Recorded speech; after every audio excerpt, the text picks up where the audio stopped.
네, 여러분 안녕하십니까.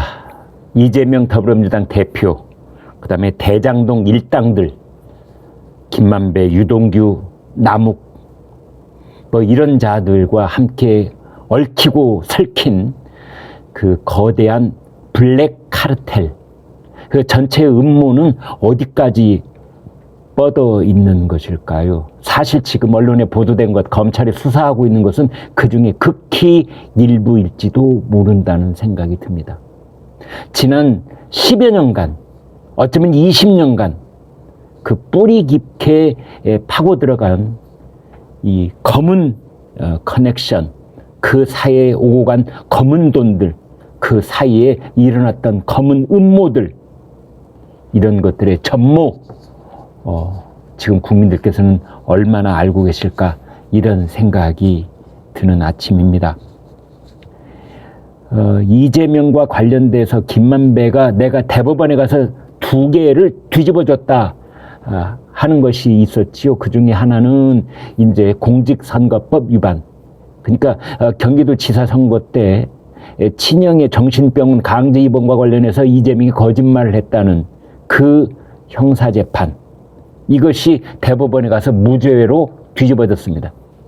두 번째는 성남시 제1공단을 집을 지어서 개발할 것인지 아니면 공원으로 만들 것인지와 관련해가지고 이제 이것을 원래는 집을 짓겠다고 개발을 하겠다고 이렇게 시행사하고 약속했다가 나중에 이재명 성남시장이 이걸 뒤집어서 공원으로 만들고 그것과 대장동을 연결시키는 겁니다.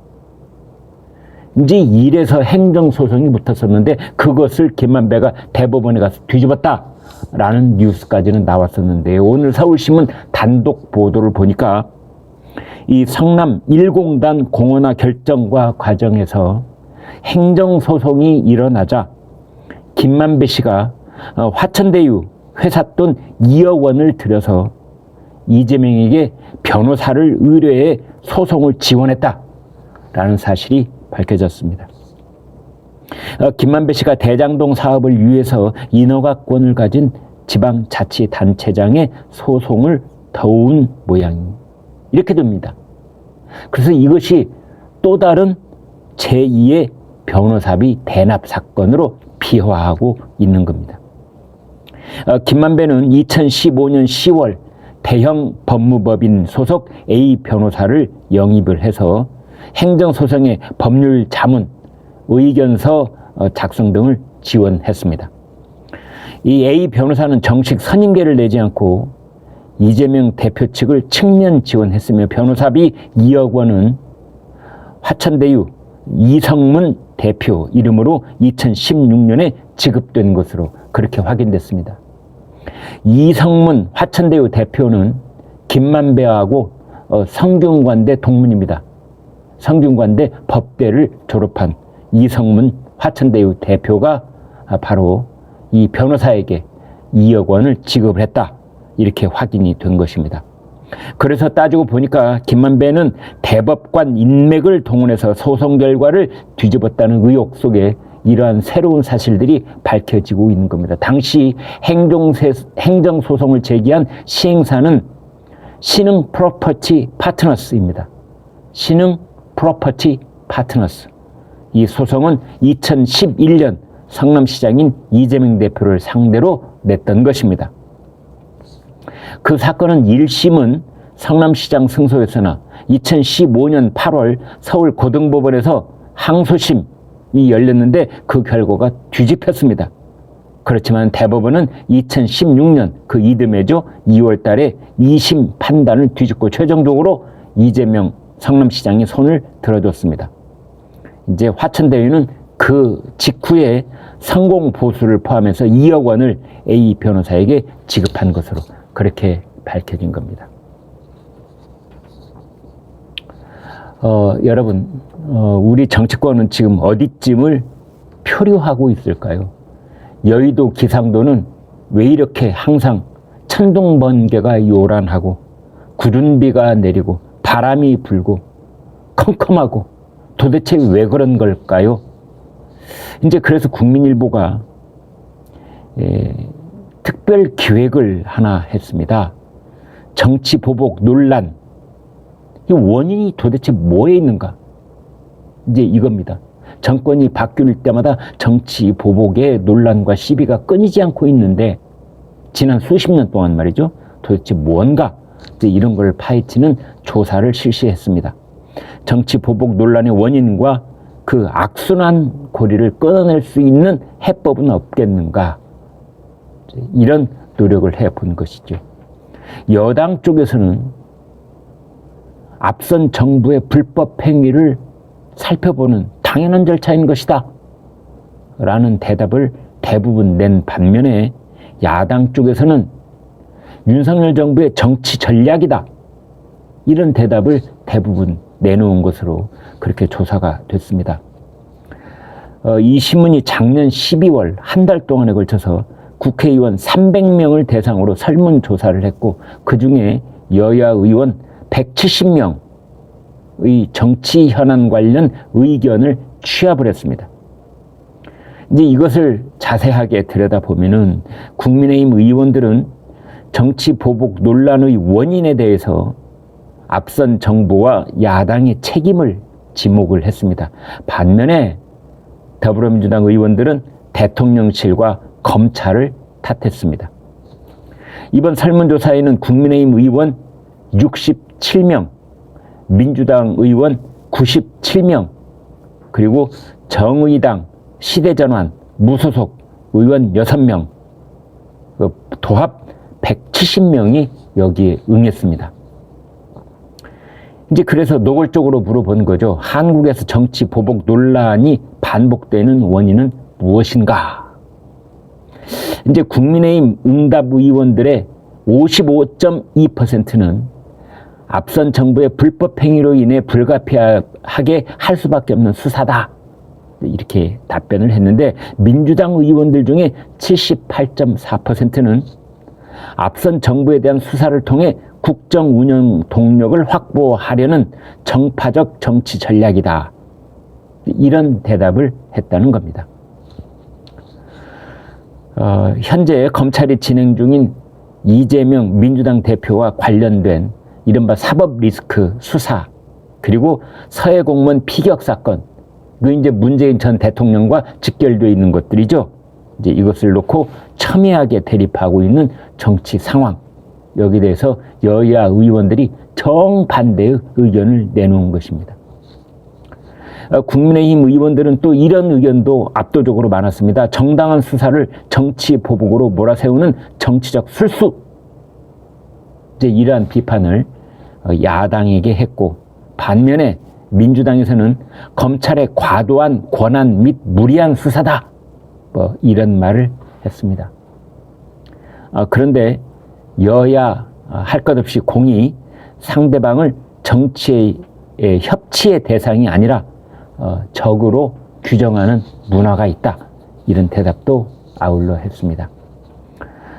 정치 보복 논란의 책임이 어디 있다고 보느냐, 이번에는 원인이 아니라 책임을 물어봤습니다. 그랬더니 민주당 의원들은 10명 가운데 8명, 그러니까 83.5%가 검찰한테 책임이 있다 그랬고요.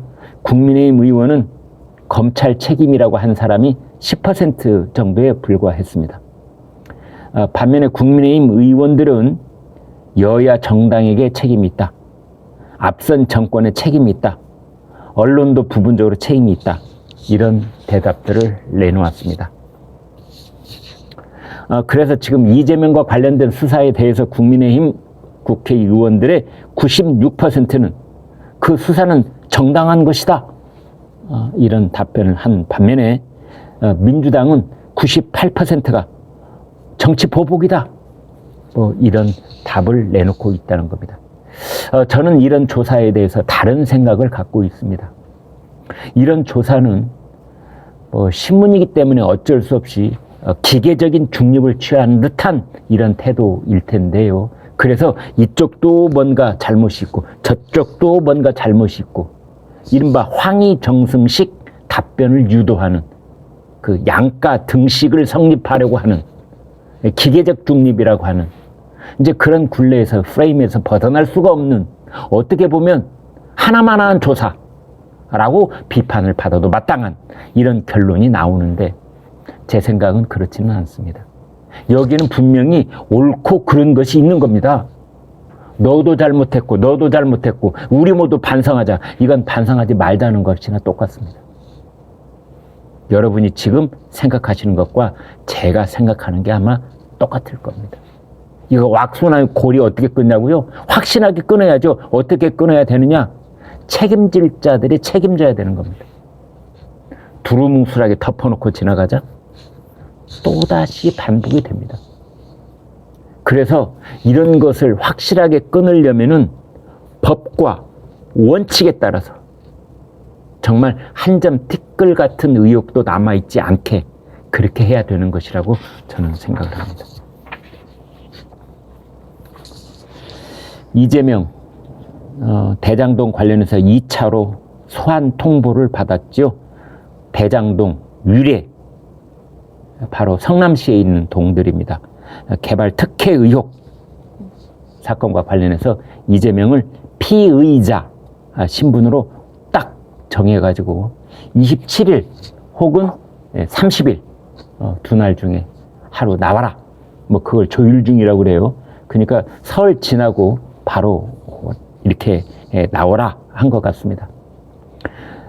수원지검 성남지청에 출두한 지 6일 만에 소환 통보가 다시 이루어진 겁니다. 그리고 여러분 기억하시겠지만 이 대장동 사태가 불거진 것이 재작년 9월입니다. 그러니까 지금까지 합하면은 1년 4개월 만에 이제 드디어 몸통, 윗분, 그분 검찰에 나와라. 소환 통보가 이루어진 것입니다. 그 요점을 간단하게 말씀을 드리겠습니다. 이 대장동을 개발하는 데 있어서 여러 이제 시행사들이 거기 참여를 하는데 그 지분을 50%를 가지고 있는 성남액들, 다시 말하면 성남도시개발공사, 여기는 수익 중에 1822억만 배당을 받았는데 지분 중에 7%밖에 갖고 있지 않은 화천대유 등 민간 사업자는 무려 4,040억을 다 독차지를 해버린 겁니다. 아니 이런 경우가 어디가 있습니까? 이런 경우가. 절반을 출자한 사람에게는 1,800억, 7%만 출자한 사람에게는 4,000억. 이게 말이 됩니까? 유치원생에게 물어봐요. 말이 되는지. 누가 봐도 말이 안 되는 겁니다. 근데 그것을 이재명 당시 성남시장은 뭐 단군 일의 최고의 치적 사업이라고 했으니 할 말 다 하는 거죠. 이제 그래서 검찰은 이 대장동 일당들과 이재명이 최소 1,827억 원의 손해를 성남시에 끼쳤다. 이 배임이다. 이제 이렇게 혐의를 적용하고 있습니다. 그리고 또 하나는 대장동과 유래 신도시 그 사업 관련 공모 지침서 같은 대비 내부 정보를 민간업자에게 미리 흘려서 그들이 사업자로 선정되도록 하고 이익을 얻게 한 혐의, 이해충돌 방지법 위반 또 이제 적용을 하고 있는데 이 두 사업, 대장동, 유래 이 두 개발 사업의 최종 결재권자가 누구냐? 이재명 성남시장이었습니다.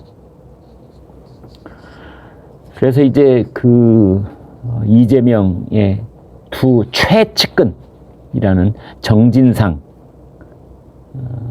대표실 정무조정실장, 그 다음에 김용 민주연구원 부원장. 정진상은 대장동 수익 중에서 무려 428억 원을 받겠다라는 약정을 김만배로부터 받은 혐의, 뇌물 혐의입니다. 김용은 남욱 변호사로부터 8억 4,700만 원을 받은 혐의인데 이 두 사건에 대해서도 이재명이 얼마만큼 관여되어 있을까? 이것도 이제 검찰에 출석을 하면 조사를 받게 되는 겁니다. 성남FC하고는 다른 쪽이거든요. 검찰은 자신을 하고 있습니다. 이미 상당한 자료와 진술을 확보를 했다. 이제 이렇게 보고 있는 거고요.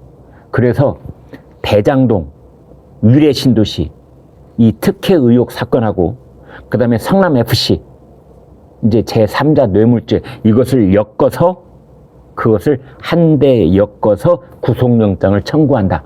이런 방침인 것으로 알려져 있습니다. 그런데 지금 임시국회가 1월 말까지 이달 말까지 열려 있을 예정이어서 체포 동의안은 부결될 것으로 보입니다. 성남FC는 수원지검이었고 이번에 대장동 위례신도시 그 소환 통보를 한 것은 서울중앙지검입니다. 그래서 양쪽 검찰이 이재명 대표를 향해서 쌍끌이 수사를 하고 있다. 이런 말도 나오고 있습니다. 한동훈 법무장관이 이런 말을 했습니다. 모두 문재인 정권에서 시작된 수사다. 이제는 팩트와 증거로 말해달라. 공허한 음모론이나 다수당이 힘자랑 뒤에 숨는 단계는 이미 오래전에 지났다.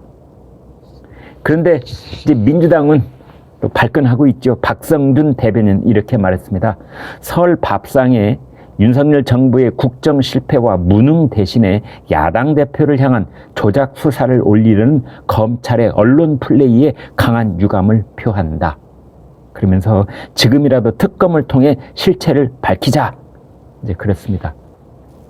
아무튼 지금 민주당은 이제 화요일 의원총회를 열고 단일 대호를 다시 한번 이제 확인을 하고 대검찰청을 항의 방문을 한다. 이런 얘기까지 나와 있습니다. 한동훈 법무장관 말 중에 특기할 대목은 이런 겁니다.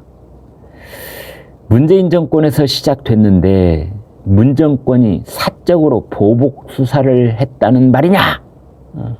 아니 그렇게 당신들이 말하는 것처럼 보복 수사하는데 그러면 윤석열 대통령 정부의 보복 수사가 아니라 문재인 정권의 보복 수사란 말이냐? 어떻게 그렇게 자가당착적인 얘기를 하고 있는 거냐? 라는 것 하나 하고 또 하나는 국민이 진짜 궁금해하는 것은 깡패를 잡아오는 배후가 아니라 깡패의 배후다. 김성태 전 쌍방울 회장 이것을 잡아오는 사람이 누구냐? 가 국민들이 궁금한 게 아니라 김성태의 배후에 누가 있느냐? 당연히 이재명이라고 보고 있는 국민들이 많으신데 그 연결고리를 확실하게 밝혀내라고 하는 것이다. 라는 뜻입니다. 그래서 아까 제가 그 대장동 일당들이 거둔 수익이 4천억쯤 된다고 말씀을 드렸는데 사실은 그건 부정확한 겁니다. 이 공무상 비밀을 이용해서 택지개발, 대장동 택지개발 이 부당 이득이 4,054억. 그 다음에 아파트 분양 수익 이건 별도인 겁니다. 3,690억. 그 다음에 화천대유가 자산관리 위탁 수수료 또 알뜰하게 수수료는 따로 챙겼어요. 그게 140억. 그래서 모두 7,886억의 부당 이익을 취했다. 이렇게 보시면 됩니다. 그러니까 기억하시기 좋게 대장동 일당이 대장동을 개발하면서 취득한 불법 특혜 수혜가 8천억 이렇게 기억하시면 됩니다. 8천억.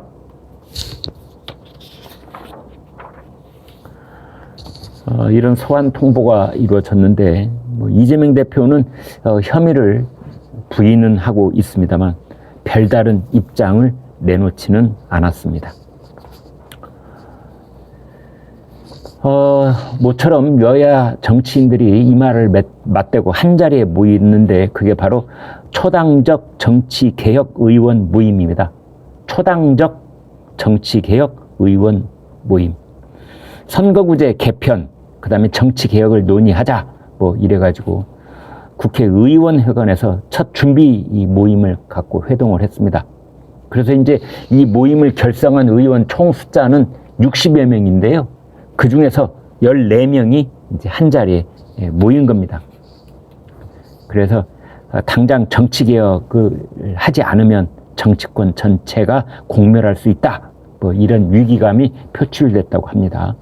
이제 운영위원을 중심으로 여야 의원 14명이 일단 모였는데 국민의힘에서는 조혜진, 이종배, 김상훈, 이명수, 이용호, 유의동, 최형두, 더불어민주당에서는 정성호, 전해철, 김상희, 민홍철, 김종민, 민병덕, 김영배, 이탄희, 그 다음에 정의당에서는 심상정, 이은주, 무소속에는 양정숙, 이런 의원들이 이름을 올렸다고 합니다. 현재 한국 정치가 지속 불가능한 상태다. 정치가 오히려 갈등과 분열을 조장하고 있다. 뭐 이런 얘기가 쏟아졌다고 합니다. 국민의힘 조혜진 의원, 지역 구도나 양당 간 극단 대결, 무한 정쟁이 반복되며 국정이 표류하고 국민이 분열되는 정치는 더 이상 곤란하다. 이러다간 정치도 망하고 나라도 망하게 생겼다. 민주당의 정성호 의원, 정치가 우리 사회의 갈등을 조정하고 완화하고 국민을 통합해야 하는데 반대로 가고 있다. 정치 때문에 갈등이 심화되고 분열되고 서로 배제되는 상황이 되고 있다. 정의당의 심상정 의원, 소신 정치를 해야 할 의원들이 극단적 진영 대결로 힘들어하고 정당도 팬덤 정치, 진영 정치에 시달리고 있다. 무엇보다 정치에 대한 국민의 불신이 임계점에 와 있다. 이런 얘기를 했다고 합니다. 제 생각은 아니올시다입니다. 아니올시다. 이런 것을 이른바 겉만 번지르한 말의 성찬이라고 하지요. 혀에 기름을 칠한 말들. 이런 말 누가 못합니까? 국민들이 진짜로 바라고 있는 건 뭐냐? 그것은 정치 긴축입니다. 왜 정부가 이 나라 재정이 너무 방대해지면은 재정 긴축을 하잖아요. 우리나라는 정치가 너무나 방대합니다. 여의도의 사이즈가 너무 커졌습니다.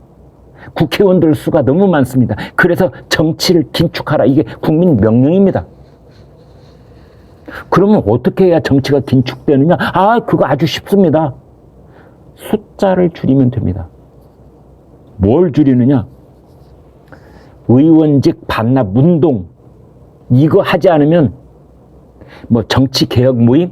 하나도 믿을 게 없습니다. 이런 모임이 어디 한두 번 있었습니까? 지난 수십 년 동안 우리 정당사에 톡 하면 뭐 무슨 개혁, 초당적 정치 모임 개혁, 용두사미, 하나마나 한 말, 겉만 번지르르 한 말, 혀에 기름을 잔뜩 바른 말들만 나오는 겁니다.